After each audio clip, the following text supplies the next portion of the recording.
नमस्कार, मैं शिमला से राजेश मल्होत्रा। आप दिव्य हिमाचल टीवी देख रहे हैं। शाम के 6 बज गए हैं। आज दिन भर की अपडेट आपके साथ इस बुलेटिन में साझा करेंगे।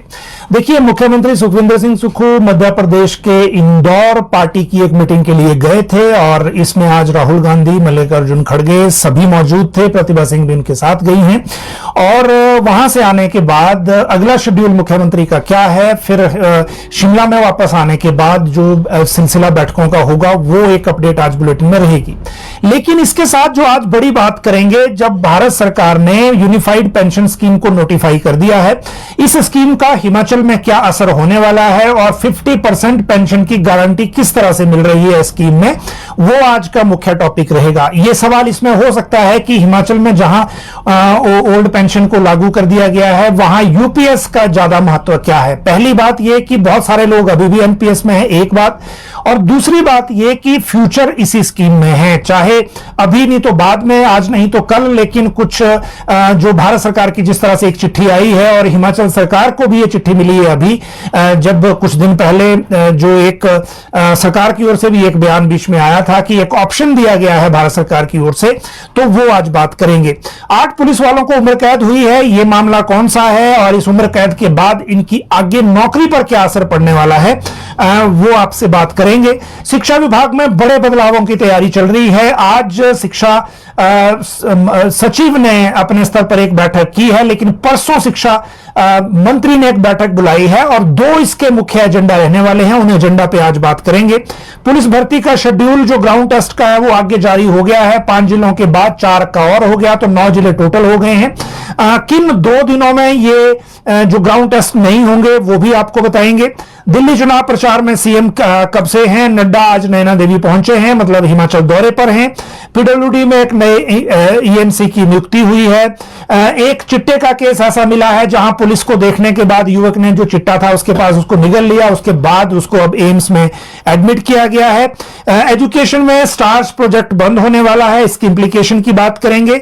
एचवीकेवीएन को मर्ज करने की तैयारी है, आज तो टेक्निकल एजुकेशन मिनिस्टर उन्होंने ये बात कही है।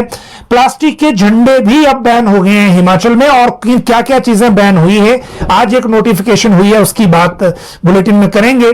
शिमला में फिर से रिटेंशन पॉलिसी हाउस ने पारित की है और इसको आगे भेजा जाएगा राज्य सरकार को। आज जो डिसीजन हुआ इसमें उसकी आज बात आपको बताएंगे कि इस फैसले में क्या क्या बताया गया है और इस फैसला हुआ क्या है एग्जैक्टली।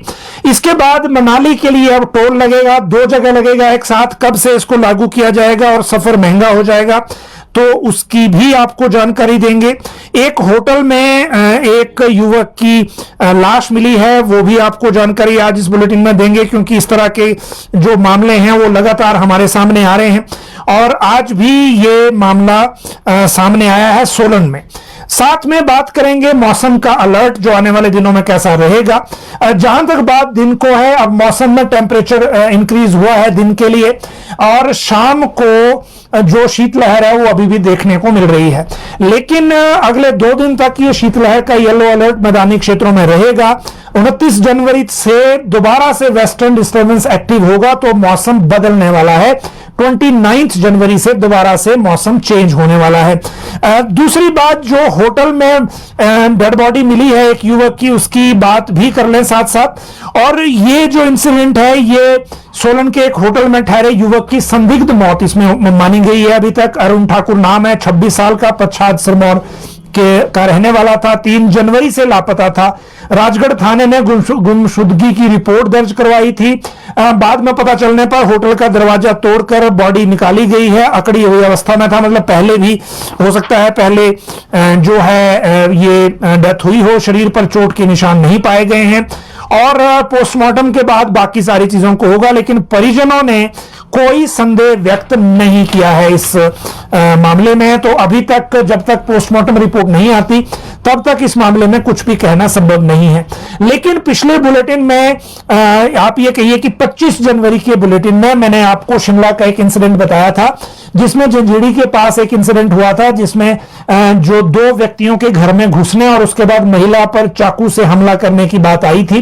पुलिस की जानकारी में वो सारी कहानी पलट गई है। महिला ने क्योंकि इस घर में शादी थी और एक जो साइकेट्रिक बिहेवियर है, ये उस तरह का मामला निकला है, क्योंकि महिला ने, घर वालों ने जो इग्नोर किया उसको, उसके बाद उसने ये खुद ही इस तरह का ड्रामा रचा, अपने आप ही चाकू से खुद को मारा था, और जो इंजरीज थी वो भी बॉडी के एक साइड ही थी, ताकि जहां दूसरा हाथ पहुंच सकता था, उसी वजह से वो मामला फिर उस तरह से सुलझ गया है।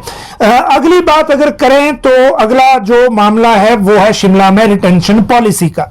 देखिए, आज नगर निगम का जो यहां सदन था, हाउस, जो सुरेंद्र चौहान महापौर है, इन्होंने नगर निगम की बैठक में एक प्रस्ताव लाया आज, और उस प्रस्ताव में यह कहा कि जो भवन नगर निगम की परिधि में किसी भी कारण से नियमित नहीं हुए हैं, रेगुलर नहीं हुए हैं, मतलब अनधिकृत निर्माण है, चाहे बिना परमिशन का निर्माण है, जहां नियमित रेगुलर नहीं हुए हैं, उन भवनों को वन टाइम सेटलमेंट नीति के तहत नियमित किया जाना चाहिए।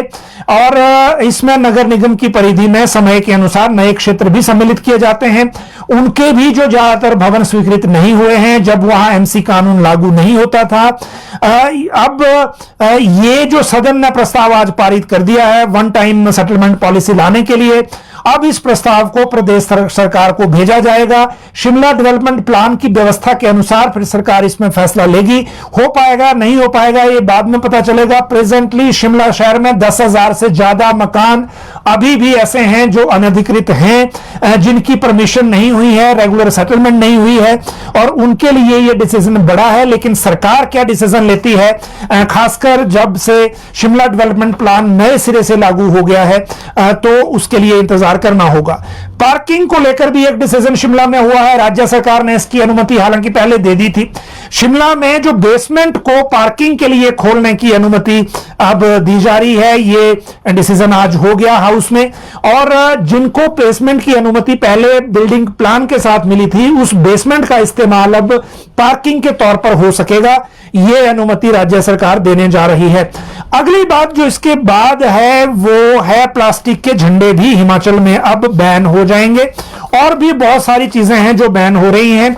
आज इस बारे में एक नोटिफिकेशन फाइनली जारी हो गई। विज्ञान एवं प्रौद्योगिकी विभाग ने इस बारे में ऑर्डर भी कर दिया नोटिफिकेशन के बाद। इसके मुताबिक पहले तो आपको पता है कि प्लास्टिक के बाकी जो सामान है, पॉलीथीन के लिफाफे हैं और इस तरह की चीजें बंद की गई थी। इवन कटलरी भी जो प्लास्टिक की थी वो भी बंद कर दी थी, कप प्लेट भी। लेकिन अब देखिए प्लास्टिक झंडे, मतलब जो झंडे प्लास्टिक के हैं वो भी बैन हो जाएंगे। 26 जनवरी 15 अगस्त को तिरंगा भी यूज करते हैं। फिर पॉलिटिकल पार्टियों का जो चुनाव आता है तो वो भी झंडे यूज करते हैं प्लास्टिक के, वो भी बैन हो जाएंगे। कैंडी की जो छड़ होती है, मतलब स्टिक जो होती है कैंडी की, जिसमें आगे कैंडी लगी होती है, और स्टिक प्लास्टिक की नहीं हो सकती। आइसक्रीम की स्टिक प्लास्टिक की नहीं हो सकती। सजावट के लिए इस्तेमाल होने वाला पॉलीथीन या थर्मोकोल, दोनों ही तरह का। मिठाई और निमंत्रण कार्ड पैक करने का जो लिफाफा होता है, जो बाहर से लेमिनेशन की तरह यूज करते हैं, वो भी बैन हो जाएगा। और 100 माइक्रोन से कम प्लास्टिक और पीवीसी बैनर भी अब नहीं चलेंगे। ये मैक्सिमम इस्तेमाल चुनाव के दौरान पॉलिटिकल पार्टियां भी करती थी, तो ये आदेश तुरंत प्रभाव से लागू करने के हुए हैं। तो इस ऑर्डर को अब आप देख लें, और इससे पहले जो व्यवस्था इसकी थी वही एनफोर्समेंट एजेंसीज इसमें रहेंगी, लेकिन जो बैन है उसका दायरा बढ़ गया है। अगली बात है HPKVN मर्ज होगा। देखिए, आज टेक्निकल एजुकेशन मिनिस्टर धर्माणी जी आज सचिवालय में थे, मीडिया से उन्होंने बात की। हालांकि राज्य सचिवालय में आज एक नई व्यवस्था परिवर्तन हुआ है। वहां एक्रीडेटेड मीडिया पर्सन के अलावा बाकियों को जाने के लिए गेट पे कुछ बंदिशें थी। हालांकि ये कितने दिन कैसी होंगी, क्या होगा, अभी पूरी जानकारी सामने नहीं आई है। लेकिन इसके बावजूद टेक्निकल एजुकेशन मिनिस्टर की जो बाइट है वो आज मीडिया वालों ने वहां जाकर की। अदरवाइज ये अगर इस तरह का बैन होगा तो फिर ये इस तरह की बाइट भी नहीं हो पाएगी। लेकिन तकनीकी शिक्षा मंत्री ने यह कहा कि कौशल विकास निगम को सरकार मर्ज करने की तैयारी कर रही है। इसे तकनीकी शिक्षा विभाग के अधीन किया जाएगा। कौशल विकास निगम का गठन जिस उद्देश्य के लिए किया गया था वो उस पर खरा नहीं उतर पा रहा है। निगम के पास अपने कोई वित्तीय संसाधन भी नहीं है, और सरकार से मिलने वाले बजट से ये काम कर रहा है, तो फिर इसको क्यों ना विभाग में कर दिया जाए। पूर्व कांग्रेस सरकार के दौरान ही निगम बना था, बीजेपी सरकार के दौरान इसमें ज्यादा काम हुआ। एक वाकना घाट में एक बड़ा सेंटर भी इन्होंने बनाया, हालांकि उस सेंटर का इस्तेमाल करने के लिए अब तरीका नहीं है। जब इसको बना रहे थे तो लगा था कि बड़ी सारी चीजें इसमें होंगी, लेकिन अब जब बन गया तो इसका इस्तेमाल नहीं किया जा रहा है।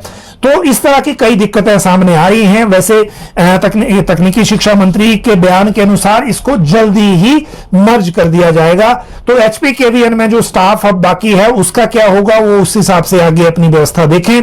जहां तक एजुकेशन से भी एक ऐसा सवाल आया है, और एजुकेशन में स्टार्स प्रोजेक्ट है जो चल रहा था भारत सरकार से, strengthening teaching learning and results for states. ये स्टार्स प्रोजेक्ट इसको कहा जाता है। केंद्रीय शिक्षा मंत्रालय ने चलाया हुआ था, ग्रांट वहां से मिल रही थी। अब दिसंबर के बाद कोई ग्रांट नहीं मिलेगी, उसके बाद ये बंद हो जाएगा। 650 करोड़ के आसपास इस फाइनेंशियल ईयर में इसमें मिलना प्रस्तावित था, 6 सालों में टोटल, और ये कंप्लीट इस तरह से हो गया है। अब इसके जो कंपोनेंट हैं अब आने वाले दिनों के लिए, ये कंपोनेंट अब आ रहे हैं समग्र शिक्षा में ही, लेकिन ये प्रोजेक्ट जो है एटलीस्ट क्लोज हो रहा है अब। तो ये भी एक सूचना है। इसके तहत जो कर्मचारी अब है उनके लिए भी सरकार को यह देखना होगा कि उनको किस तरह से आगे उसमें लिया जाएगा। अब बात करते हैं चिट्टे की एक नई कहानी की। मामला है बिलासपुर का, और कहानी यह है कि जो आरोपी है वो उसको चिट्टा जो लगा कि पुलिस वाले पकड़ लेंगे, उसके डर से उसने वो पुड़िया जो है निगल ली और पेट में चली गई। और जब पुलिस वाले ने कोशिश भी की उसका मुंह खोलने की तो उसने उंगली काट ली पुलिस वाले की।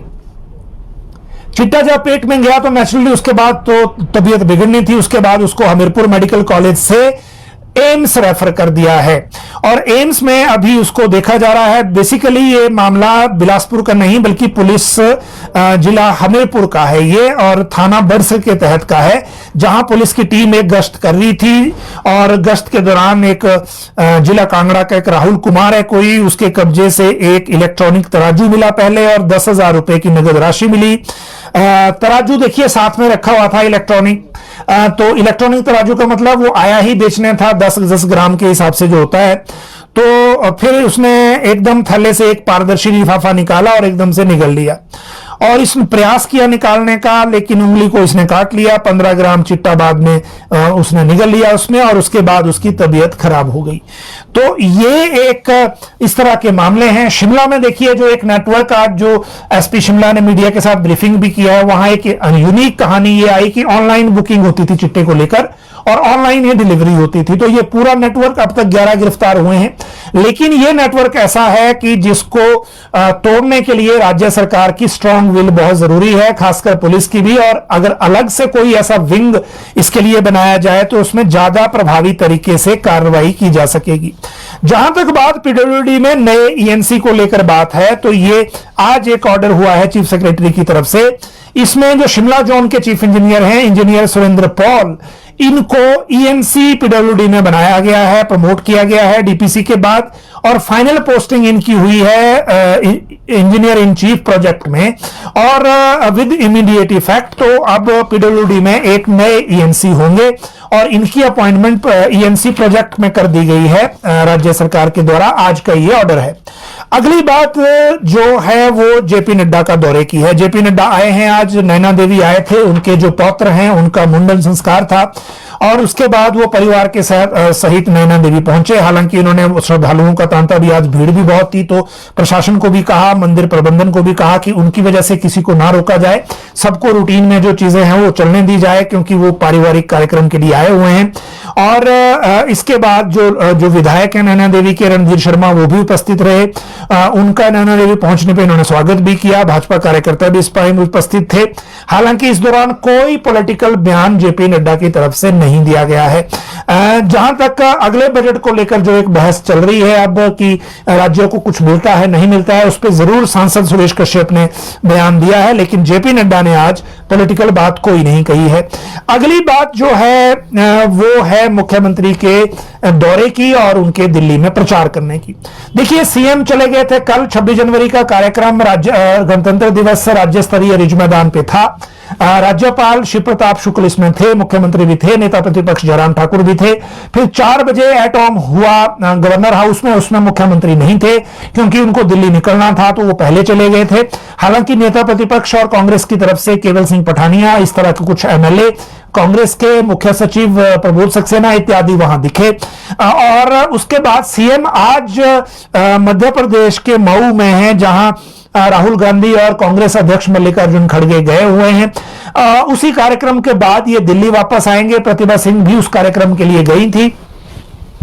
और इस बार जो उप मुख्यमंत्री हैं वो नहीं गए। उसकी एक वजह यह भी है कि उनकी जो धर्मपत्नी की पिछले साल डेथ हुई थी, उनकी बरसी है 29 को, तो वो उस कारण ऊना में ही है। आज उनके सार्वजनिक कार्यक्रम थे, लेकिन वो बाकी इंतजामों में भी लगे हैं। और कल मुख्यमंत्री वापस आने के बाद दिल्ली में चुनाव प्रचार करेंगे। दिल्ली में चुनाव चल ही रहा है। वहां जो आम आदमी पार्टी, भाजपा और कांग्रेस तिकोना मुकाबला है। पिछले 2 चुनावों से एक तरफा चुनाव वहां रहा है। आम आदमी पार्टी जीत रही है। इस बार क्या होगा, सभी मेहनत अपने हिसाब से कर रहे हैं। इसीलिए जो मुख्यमंत्री सुखविंदर सिंह सुक्खू को भी वहां कहा गया है। अब वो कितने दिन वहां लगाते हैं, 2 दिन प्रचार करते हैं, 1 दिन प्रचार करते हैं, वो पता चलेगा उस हिसाब से। और इसी के साथ फिर वापस आने के बाद बाकी सारी चीजों को लेकर एक एक करके जो व्यवस्था है वो पता चलेगी कि क्या क्या बैठकें मुख्यमंत्री यहां करेंगे। वापस आने के बाद विधायक प्राथमिकताएं बैठकें 3 और 4 फरवरी को ऑलरेडी उन्होंने रखी हुई है। अगली बात, मनाली के लिए जो टोल है वो महंगा, वो बीच में रह गया था, तो 27 फरवरी से फिर से टोल प्लाजा शुरू होने वाला है मनाली के लिए टकोली में। और एक डोलू नाला वाला जो टोल बैरियर है वो भी शुरू होने की खबर है। शुरू कब होगा वो पता नहीं, लेकिन प्राकृतिक आपदा के बाद 2023 से इनको बंद कर दिया गया था। 18 महीने के बाद टकोली टोल बैरियर फिर शुरू हो रहा है। तो वहां जो मनाली का जो सफर है, मनाली जाने की जो लोग इच्छा रखते हैं, टूरिस्ट भी उसमें शामिल हैं, उनके लिए ये इशू इसमें रहने वाला है। इसके बाद जो आगे है मामला वो है पुलिस भर्ती के शेड्यूल का। और पुलिस भर्ती के शेड्यूल की मैं इसलिए बात कर रहा हूं क्योंकि आज लोक सेवा आयोग ने भी नोटिस जारी किया है, प्रेस नोट जारी किया है पुलिस भर्ती को लेकर, और पुलिस मुख्यालय ने भी 4 जिलों को लेकर शेड्यूल जारी किया है। लोक सेवा आयोग ये कह रहा है कि पुलिस की भर्ती जो constable male and female for specialized duties, ये जो भर्ती है इसके physical standard and physical efficiency test ये पीएचक्यू करेगा, उनको सब भेज दिया है। और उसके बाद ई कॉल लेटर्स जो हैं वो प्रोविजनली एडमिटेड कैंडिडेट को उनकी जो पोस्ट है उस पर अपलोड कर दिए हैं। यूजर आईडी से उसको देख सकते हैं। और पुलिस मुख्यालय की तरफ से यह कहा गया है कि अब सिरमौर, सोलन, शिमला और किन्नौर के लिए शेड्यूल हो गया है। 11 फरवरी से 20 फरवरी तक सिरमौर के चंबा ग्राउंड में नियर पुलिस लाइन ये होगा और कैंडिडेट यहां होंगे 11,202। सोलन में 25 फरवरी से 6 मार्च तक है और यहां है पुलिस लाइन सोलन में। लेकिन जो शिमला में 11 मार्च से 22 मार्च तक ये पुलिस लाइन बराड़ी में, यहां सोलन में है 9,275 कैंडिडेट, शिमला में है 12,795 कैंडिडेट और किन्नौर के मिनी स्टेडियम कल्पा में होगा, यहां सिर्फ 1,350 कैंडिडेट हैं। 27 मार्च से 28 मार्च तक ये होगा।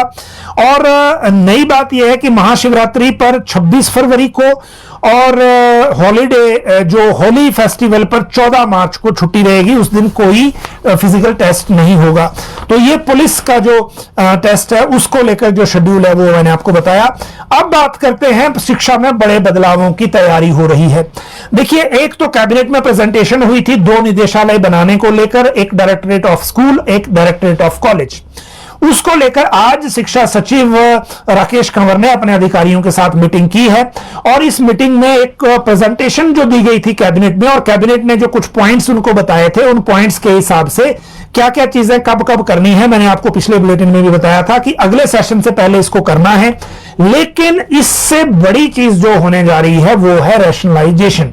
हाल ही में मुख्यमंत्री कांगड़ा प्रवास पर थे, धर्मशाला के बॉयज कॉलेज में गए, बॉयज स्कूल में गए थे, पहले गर्ल्स स्कूल में गए, वहां पे जो स्ट्रेंथ थी वो 300 से ऊपर थी, वहां जो बच्चियां थी उनको 1,000 रुपए प्रति छात्रा भी दिए।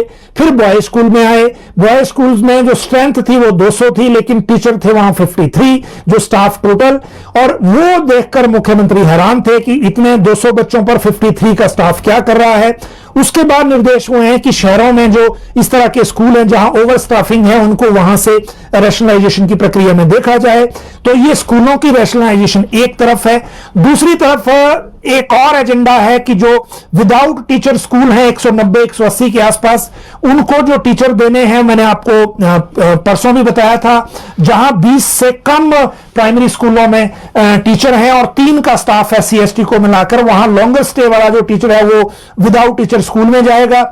और एक चीज जो है कॉलेजों को लेकर रैशनलाइजेशन कर रहे हैं, जिन सब्जेक्ट्स में बच्चे नहीं हैं उन सब्जेक्ट्स को हटा दिया जाए और जिन कॉलेजों में एडमिशन कम है उनको मर्ज कर दिया जाए दूसरे में।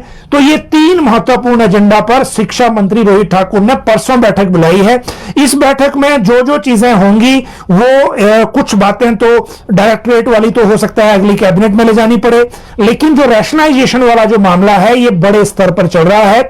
अभी हाल ही में जो कुछ और नियुक्तियां JBT में हुई हैं, अगर ट्राइबल में कोई हुआ है तो उनको भी वहां से हटाया जा सकता है। और बाकी जो चीजें हैं, अब मैक्सिमम जो जितना हमारा मैन फोर्स, मानव संसाधन, ह्यूमन रिसोर्स नियुक्त है स्कूलों में, उनका ऑप्टिमम यूज करने को कहा गया है। इसी कारण बहुत सारी जो रैशनलाइजेशन में ट्रांसफर्स की प्रक्रिया चल रही है। फरवरी महीने में अगर ये प्रोसेस कंप्लीट हो गया तो 1 अप्रैल से सेशन नया शुरू होते ही इसमें बड़ी सारी चीजें सामने आएंगी। परसों शिक्षा मंत्री इसमें बैठक करेंगे, उसके बाद इस बैठक में क्या होता है, क्या आगे डिसीजन लेते हैं, उनको लेकर जो चीजें हैं वो देखी जाएंगी। तो इसका आपको इंतजार करना पड़ेगा। जहां तक 8 पुलिस वालों को उम्र कैद जो आज हुई है, ये मामला है गुड़िया कांड जो हुआ था कोटखाई में, उससे रिलेटेड सूरज हत्याकांड का, जो कस्टोडियल मर्डर प्रूव हुआ है बाद में।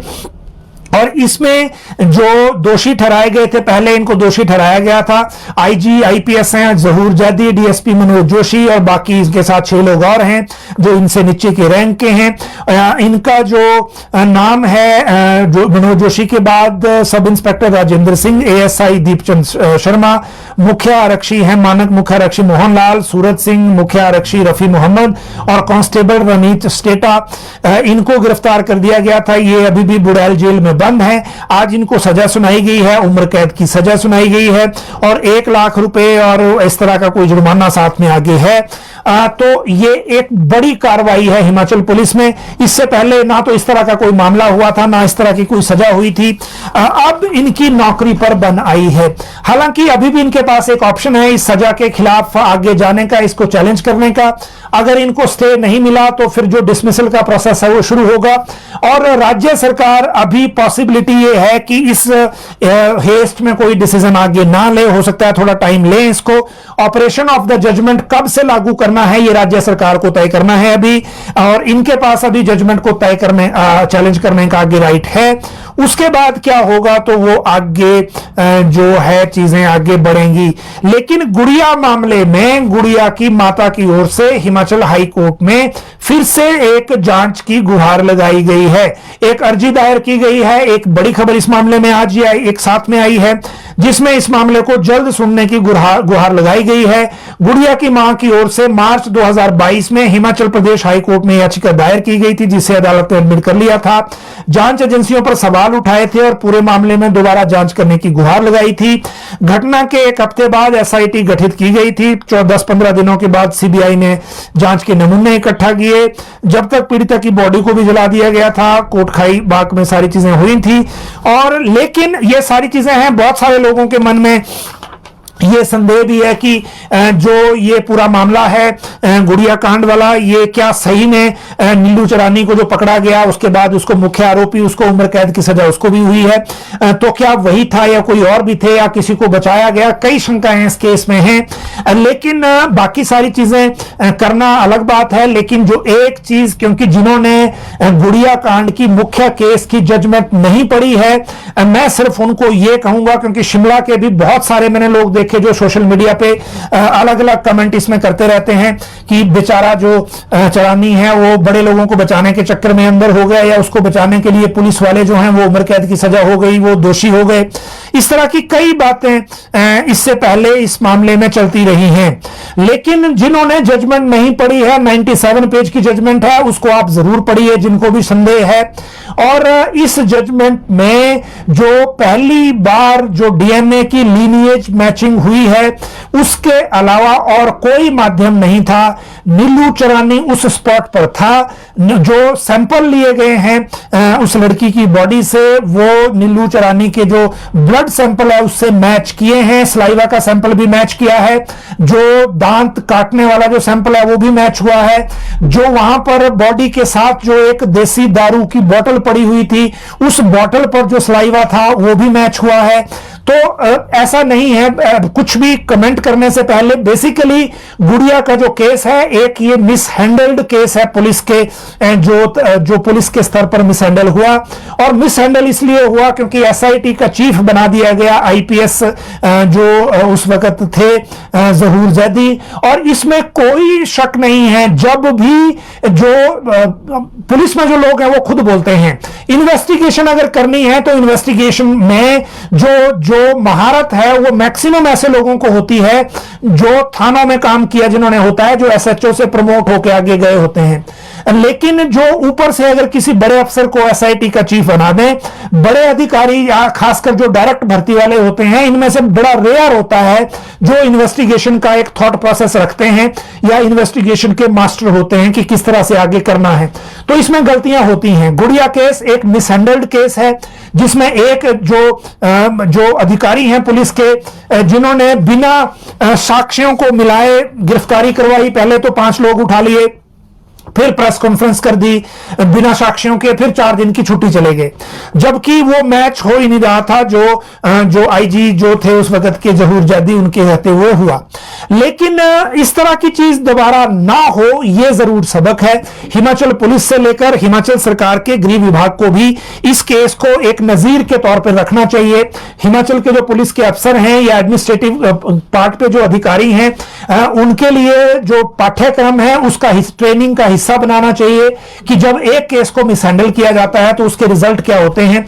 और बाद में क्योंकि संदेह होते गए, इधर चुनाव थे, बीजेपी ने केस को हवा दी क्योंकि विपक्ष का ये जिम्मेदारी होती है जब इस तरह का कोई मामला आए तो उसमें जो माइलेज वो ले सकता है वो या सरकार पे दबाव बनाना है, वो सारी चीजें हुई। और बाद में जब लॉ एंड ऑर्डर हाथ से निकल गया तो ये सारी गलतियां फिर आगे होती गई और ईगो, जो अफसरों की ईगो होती है, उसमें सूरज को मार दिया कोटखाई थाने में। तो ये जो सारी व्यवस्था है, ये व्यवस्था ऐसा नहीं है कि इससे मेन, अगर हाईकोर्ट अगर सुनेगा और हाईकोर्ट में जब वो जजमेंट आएगी तो उसको जो साइंटिफिक एविडेंस है उसको कैसे नकारा जाएगा। दूसरी बात, नीलू चरानी इससे पहले सिंगल लेडी या लड़की देखकर एकांत स्थल पर एक इसी तरह का अटैक सिरमौर जिला में भी कर चुका था, जिसकी सजा वो कंडा जेल में काट के आया था। वहां भी अकेली महिला पर ही अटैक उसने किया था और जो नेचर ऑफ क्राइम है वो दोनों मैच किए हैं, जो वहां था वो भी और जो यहां हुआ था वो भी। तो बड़ी सारी चीजें इसमें क्लियर हैं। लीनिएज मैचिंग देखिए, जब वो नहीं पकड़ में आ रहा था तो लीनिएज मैचिंग उसके भाई के ब्लड सैंपल से हुई है। फिर जब उसको पकड़ लिया तो उसका ब्लड सैंपल भी उससे मैच कर दिया, जो हैदराबाद सैंपल गया था लीनिएज मैचिंग के लिए सीबीआई ने जो लिया था। और ये सैंपलिंग जो है पुलिस ने ही की थी, फर्स्ट डे जो बॉडी से की थी उसी सैंपल को सीबीआई ने आगे क्रॉस मैच किया है। तो ये बोलना कि उसको गलत पकड़ लिया है तो गलत बात है। जिनको भी संदेह है वो एक बार जजमेंट पढ़ लें, उसके बाद अगर जो उनके मन में है वो करें, और उसके बाद भी उनका कोई संदेह है तो एप्लीकेंट बनकर हाईकोर्ट जाएं, जो केस चल रहा है उस पर पार्टी बने, तो फिर सारी चीजें आगे चली जाएंगी। अगली बात है यूपीएस की, ये समझना बहुत जरूरी है। हिमाचल के सरकारी क्षेत्र में जितने भी लोग हैं, जितने कर्मचारी हैं, उनको भी समझना जरूरी है। बेशक अभी ओल्ड पेंशन मिल गया, लेकिन ओल्ड पेंशन हिमाचल को सस्टेन करने की पॉलिसी नहीं है। आप अभी तक देख चुके हैं जो हम झेल रहे हैं अभी, और अगर किसी चीज को देने से अगर सैलरी बंद हो जाए या सैलरी ही डिस्टर्ब हो जाए तो आप उसको कितने दिन तक सस्टेन आगे करेंगे। मोर ओवर, भारत सरकार ने सभी राज्यों को यूपीएस को प्रैक्टिकल बनाने के बाद लेटर ऑफर किया है, ठीक उसी तरह से जैसे हिमाचल में 2022 में केंद्रीय वित्त मंत्रालय ने हिमाचल को 2 बार रिमाइंडर भेज के बोला था कि आप 1600 करोड़ का लोन लूज कर जाओगे एक डिसीजन के कारण। वो बात वही हुई और आज हम अंतिम क्वार्टर में लोन की शॉर्टेज पे खड़े हैं। हालांकि जो कंट्रीब्यूशन है उतना देने से हम बचे, लेकिन आने वाले दिनों में जो हमें मिल सकता था, वो भी जो लोन की लिमिट मिल सकती थी, वो हमने हाथ से गवाई है। यूपीएस की भारत सरकार ने नोटिफिकेशन जारी कर दी है। इसको जब स्कीम को पहले लॉन्च किया गया था, उसके बाद कैबिनेट ने 24 अगस्त को पीछे इसको जो मंजूरी दी थी, अब इसकी नोटिफिकेशन हुई है। पहली बार यह हुआ है कि यूपीएस में, यूनिफाइड पेंशन स्कीम में, जो वेतन का 50% पेंशन जो है वो गारंटीड होगी। यह पहला प्रोविजन है। इसी प्रोविजन के कारण एनपीएस का जो एनपीएस का खिलाफत होती थी, बहुत सारे राज्यों में विरोध होता था और सारी चीजें उस तरह से उसमें जो इसलिए थी क्योंकि जिनका कम टर्म था सरकारी सेवा में, उनको एनपीएस में रिटायरमेंट के बाद कुछ नहीं मिल रहा था, रादर आप ये कहिए कि बहुत कम पैसे मिल रहे थे। तो पहले तो 50% गारंटीड पेंशन हो गई, जो ऑलरेडी ओल्ड पेंशन की जो पहले से चल रही व्यवस्था थी उसके लगभग उसी की एनालॉजी पे है। लेकिन बड़ी सारे सवाल इसमें हैं। जिन राज्यों में ऑलरेडी एनपीएस है, इंक्लूडिंग पंजाब, उत्तराखंड, जो जहां पे ऑलरेडी एनपीएस चल रही है, उनको क्या यूपीएस में आने का विंडो है कि नहीं। हिमाचल में भी 1,36,000 एनपीएस में थे, सारे ओपीएस में नहीं गए। जो बच गए हैं उनको राज्य सरकार इमीडिएट एरियर जो डीए का दे रही है, और डीए भी जैसे ही भारत सरकार दे रही है उनको अब यहां मिल जाया करेगा। लेकिन उनके पास भी ओपीएस में जाने की ऑप्शन है। इस नोटिफिकेशन के मुताबिक सिर्फ राज्य सरकार ने इस नोटिफिकेशन को अडॉप्ट करना है। एटलीस्ट एनपीएस वालों के लिए तो ऑटोमेटिकली करनी पड़ेगी, क्योंकि उनके लिए इसमें फायदे का सौदा है।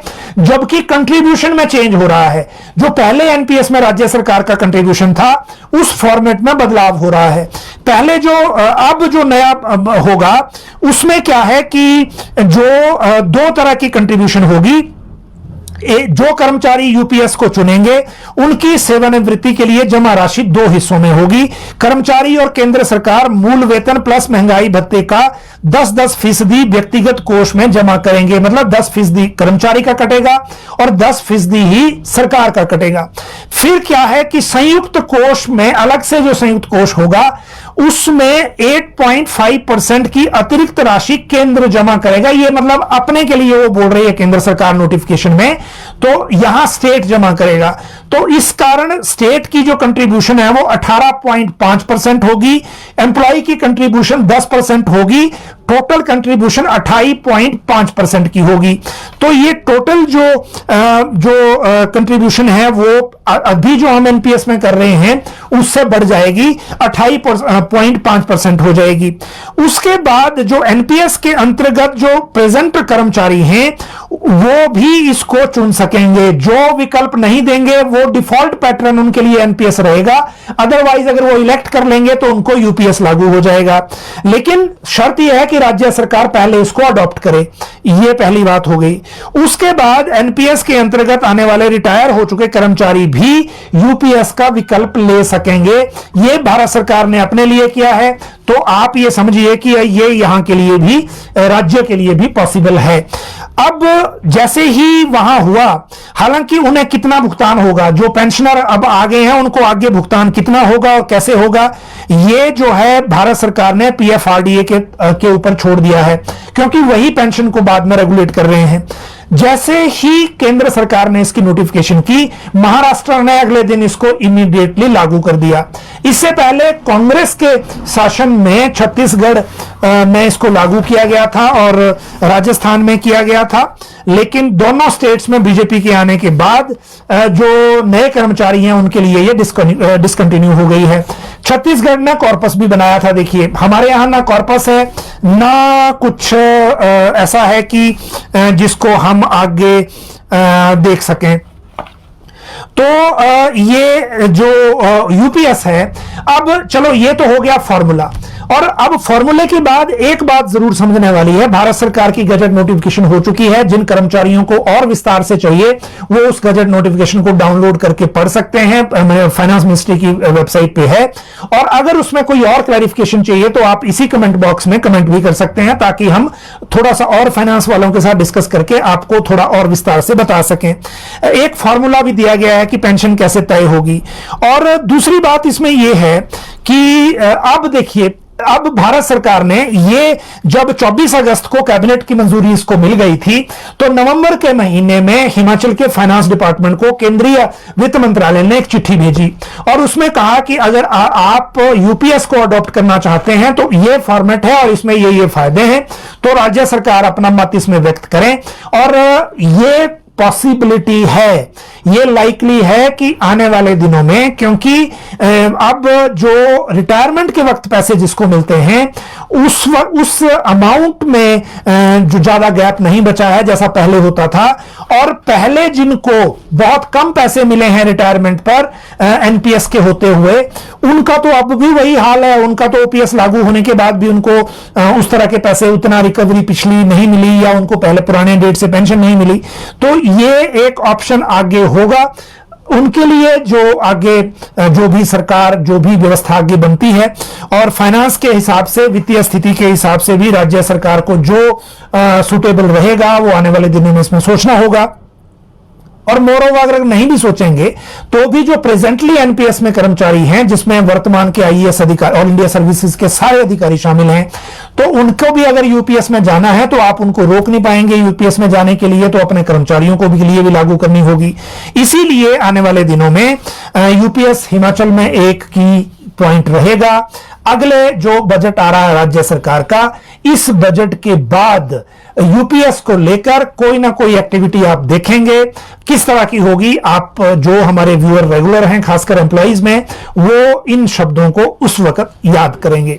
जहां तक एक नया ऑर्डर अभी निकला है वो भी अगर आपको बता दें, तो जो आकृति हैं, ये डॉक्टर आकृति आईपीएस हैं 2016 की, इनको जो प्रमोट किया गया है लेवल 12 में, जूनियर एडमिनिस्ट्रेटिव ग्रेड, और एक संदीप धवल हैं उनको भी तो ये हुआ है। और उसके बाद जो मॉडिफिकेशन एक नोटिफिकेशन में हुई है, और ये ट्रांसफर ऑर्डर हुआ था मोहित चावला का, deputy inspector general of cyber crime CID Shimla as principal PTC Daroh, वो जो है वो कैंसिल कर दिया गया है।